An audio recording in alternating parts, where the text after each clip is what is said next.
It's time to finalize your living space and get your aluminum blinds installed. We're here to walk you through the easy installation process. First, make sure you have these tools handy, as well as all the original package contents. For an inside mount installation, position the brackets at each end of the headrail using the top, back, or side holes. If they require more support, space them as evenly as possible. Mark the location with a pencil. Pre-drill holes where you made your marks. Then, screw the brackets into place using 2 screws each. Before installing the blind into the brackets, attach the valance clips. To do so, attach 1 clip to the front of each end of the headrail.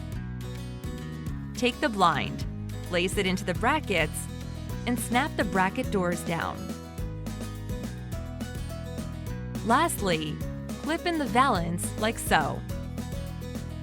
Remember, not all lift types will have the same brackets, so check your installation instruction packet for more details. This is a finished inside mount. When completing an outside mount, your finished product should look like this. Easy peasy! Now you can sit back and enjoy your new aluminum blinds.